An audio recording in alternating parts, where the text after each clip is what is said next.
Hi, welcome back to my channel. ಇವತ್ತಿನ recipe restaurant style Maharashtrian recipe veg Kolhapuri. Ditto restaurant ಥರನೇ ಇತ್ತು. ಹೇಗೆ ಮಾಡೋದಂತ ನೋಡೋಣ. ಒಂದು ಪಾತ್ರೆಯಲ್ಲಿ ನೀರು ಕಾಯಕ್ಕೆ ಇಟ್ಕೊಂಡಿದ್ದೆ. ಅದಕ್ಕೆ ತರಕಾರಿಗಳನ್ನೆಲ್ಲ ಹಾಕೋತಾ ಇದ್ದೀನಿ. ಆಲೂಗಡ್ಡೆ, ಬೀನ್ಸ್, ಕ್ಯಾರೆಟು, ಆಮೇಲೆ ಹೂಕೋಸು ಇದಿಷ್ಟನ್ನು ಹಾಕ್ಕೊಂಡಿದ್ದೀನಿ. ಹಾಕ್ಕೊಂಡು ಇದೆಲ್ಲ 80% ಬೇಯಬೇಕು. ನೋಡಿ, ಈಗ 80% ಬೆಂದಿದೆ. ತರಕಾರಿ ನೀರು ಮತ್ತು ತರಕಾರಿನ ಸಪ್ರೇಟಾಗಿ ಎತ್ತಿಟ್ಕೊಂಡಿದ್ದೀನಿ. ಈಗ ಇದಕ್ಕೆ ಮಸಾಲೆಗೆ ಫ್ರೈ ಮಾಡ್ಕೊಳ್ಳೋಣ. ಏನೇನು ಬೇಕು ಅಂತಂದರೆ, ಒಂದು 4 ಏಲಕ್ಕಿ, 1/4 ಟೇಬಲ್ ಸ್ಪೂನಷ್ಟು ಮೆಣಸು, 1 ಟೇಬಲ್ ಸ್ಪೂನಷ್ಟು ಧನಿಯಾ ಮತ್ತು ಜೀರಿಗೆ, ಹಾಗೆ ಒಂದು 3 ಬ್ಯಾಡಗಿ ಮೆಣಸಿನ್ಕಾಯಿ, ಗುಂಟೂರು ಮೆಣಸಿನ್ಕಾಯಿ ಒಂದು 6. ಇದಿಷ್ಟನ್ನು ಮೊದಲಿಗೆ ನಾನು ಫ್ರೈ ಮಾಡ್ಕೊತಾ ಇದ್ದೀನಿ. ಲೋ ಫ್ಲೇಮಲ್ಲೇ ಫ್ರೈ ಮಾಡ್ಕೋಬೇಕು. ಅದೆಲ್ಲ ಚೆನ್ನಾಗಿ ಸ್ಮೆಲ್ ಬರಬೇಕು, ಅಂದರೆ ಗಮ್ಮಂತ ಎಲ್ಲದರದ್ದು ಧನ್ಯದೆಲ್ಲ. ಆಮೇಲೆ ಇದಕ್ಕೆ ಸ್ವಲ್ಪ ಅಂದರೆ 1 ಟೇಬಲ್ ಸ್ಪೂನಷ್ಟು ಗಸಗಸೆ, 1/4 ಕಪ್ಪಷ್ಟು ಕೊಬ್ಬರಿ ತುರ್ಕೊಂಡಿರೋದನ್ನು ಹಾಕ್ಕೊಂಡಿದ್ದೀನಿ. ಕೊಬ್ಬರಿ ಎಲ್ಲ ಬ್ರೌನ್ ಆಗಬೇಕು, ಅಲ್ಲಿವರೆಗೂ ಫ್ರೈ ಮಾಡ್ಕೊಳ್ಳೋಣ ಚೆನ್ನಾಗಿ. ಫಸ್ಟ್ ಟೈಮ್ ನನ್ನ ಚಾನಲ್ನ ನೋಡ್ತಾ ಇದ್ದರೆ ಪ್ಲೀಸ್ ಸಬ್ಸ್ಕ್ರೈಬ್ ಮಾಡಿ. ನೋಡಿ, ಈಗ ಬ್ರೌನ್ ಆಗ್ತಾ ಇದೆ.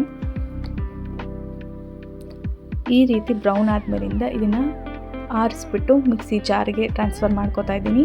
ಹಾಗೆ ನಿಮ್ಮ ಹತ್ರ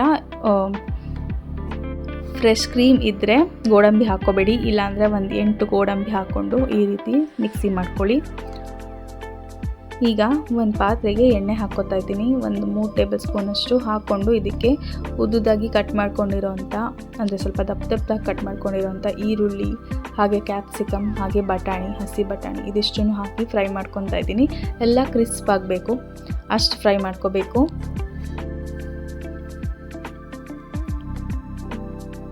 ನೋಡಿ, ಈ ರೀತಿ ಇಷ್ಟು ಕ್ರಿಸ್ಪಿ ಆಗಾದ್ಮೇಲಿಂದ ನಾವು ಬೇಯಿಸಿಟ್ಕೊಂಡಿದ್ವಲ್ಲ ಆ ತರಕಾರಿಗಳನ್ನೆಲ್ಲ ಹಾಕ್ಕೊಳ್ಳೋಣ.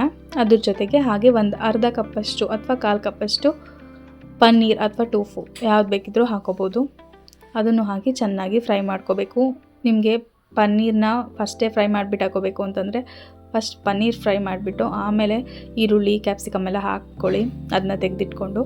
ಈಗ ಮತ್ತೆ ಇದಕ್ಕೆ ಒಂದು 2 ಟೇಬಲ್ ಸ್ಪೂನಷ್ಟು ಎಣ್ಣೆ ಹಾಕೋತಾ ಇದ್ದೀನಿ. ಆ ತರಕಾರಿನೆಲ್ಲ ತೆಗೆದಿಟ್ಬಿಟ್ಟು ಎಣ್ಣೆಲಿ ಫ್ರೈ ಮಾಡಿರೋದನ್ನು ಹಾಕ್ಕೊಂಡು ಅದಕ್ಕೆ ಸ್ವಲ್ಪ ಜೀರಿಗೆ, ಹಾಗೆ ಒಂದು ಈರುಳ್ಳಿನ ಚಿಕ್ಕದಾಗಿ ಕಟ್ ಮಾಡ್ಕೊಂಡಿರೋದು, ಅದು ಬ್ರೌನ್ ಆಗಬೇಕು, ಅಲ್ಲಿವರೆಗೂ ಫ್ರೈ ಮಾಡ್ಕೋಬೇಕು. ಶುಂಠಿ ಬೆಳ್ಳುಳ್ಳಿ ಪೇಸ್ಟ್ ಹಾಕ್ಕೊಂಡು ನೋಡಿ ಈ ರೀತಿ ಬ್ರೌನ್ ಆಗಿತ್ತು. ಈಗ ಇದಕ್ಕೆ 2 ಟೊಮೆಟೊ ಪ್ಯೂರಿ ಮಾಡಿಟ್ಕೊಂಡಿರೋದನ್ನು ಹಾಕ್ಕೋತಾ ಇದ್ದೀನಿ. ಹಾಕ್ಕೊಂಡು ಅದರದ್ದು ಸ್ವಲ್ಪ ಹಸಿ ಸ್ಮೆಲ್ ಹೋಗಬೇಕು. ಅದು ಒಂದು ಸ್ವಲ್ಪ ಫ್ರೈ ಆಗಿದೆ ಅನ್ನಬೇಕಾದ್ರೆ ಇದಕ್ಕೆ ಅರಿಶಿನ ಪುಡಿ, ಹಾಗೆ ಖಾರದ ಪುಡಿ, 1/2 ಟೇಬಲ್ ಸ್ಪೂನಷ್ಟು ಖಾರದ ಪುಡಿ, ಸ್ವಲ್ಪ ಅರಿಶಿನ ಹಾಕ್ಕೊಂಡು ಮಿಕ್ಸ್ ಮಾಡ್ಕೋತಾ ಇದ್ದೀನಿ. ಈಗ ಕಂಪ್ಲೀಟಾಗಿ ಹಸಿ ಸ್ಮೆಲ್ ಹೋಗಬೇಕು. ಜಾರಲ್ಲಿ ಸ್ವಲ್ಪ ನೀರಿತ್ತು, ಅದನ್ನು ಸೇರಿಸ್ಕೊಂಡು ಹಾಕ್ಕೊಂಡಿದ್ದೀನಿ. ಹಾಗೆ ಎಣ್ಣೆ ಬಿಡಬೇಕು, ಅಲ್ಲಿವರೆಗೂ ಇದನ್ನು ಮುಚ್ಚಿ ಬಿಡೋಣ. ನೋಡಿ, ಈಗ ಎಣ್ಣೆಲ್ಲ ಬಿಟ್ಟು ಗಟ್ಟಿನೂ ಆಗಿಬಿಟ್ಟಿತ್ತು. ಈಗ ನಾವು ಮಾಡಿಟ್ಕೊಂಡಿದ್ವಲ್ಲ ಕೊಲ್ಹಾಪುರಿ ಮಸಾಲ, ಅದನ್ನ ಹಾಕ್ಕೊಂಡು ಅದನ್ನೂ ಎಣ್ಣೆ ಬಿಡೋ ತನಕ ಬಿಟ್ಟಿದೆ. ಈಗ ನೋಡಿ, ಎಣ್ಣೆ ಎಲ್ಲ ಬಿಡೋಕ್ಕೆ ಸ್ಟಾರ್ಟ್ ಆಗಿತ್ತು, ಹಾಗೆ ಚೆನ್ನಾಗಿ ಸ್ಮೆಲ್ ಬರ್ತಾಯಿತ್ತು, ಹಸಿ ಸ್ಮೆಲ್ಲೆಲ್ಲ ಹೋಗಿ. ಈಗ ಇದಕ್ಕೆ ಸ್ವಲ್ಪ 1/4 ಕಪ್ಪಷ್ಟು ನೀರು, ಅಂದರೆ ನಾವು ತರಕಾರಿ ಬೇಯಿಸಿಟ್ಕೊಂಡಿದ್ವಲ್ಲ ಆ ನೀರು, ಇದು ಸ್ವಲ್ಪ ತಿಕ್ಕಾಗೇ ಇರಬೇಕು ಗ್ರೇವಿ. ನಿಮಗೆ ಇಷ್ಟ ಇಲ್ಲ ಅಂತಂದರೆ ಸ್ವಲ್ಪ ಜಾಸ್ತಿನೇ ಇದಾಗಿ ಮಾಡ್ಕೋಬೋದು. ಹಾಗೆ ಆ ತರಕಾರಿ, ಹಾಗೆ ಇದಕ್ಕೆ ರುಚಿಗೆ ತಕ್ಕಷ್ಟು ಉಪ್ಪು, ಸ್ವಲ್ಪ ಬೆಣ್ಣೆ ಹಾಕಿ ಮಿಕ್ಸ್ ಮಾಡಿದ್ರೆ ಆಯಿತು.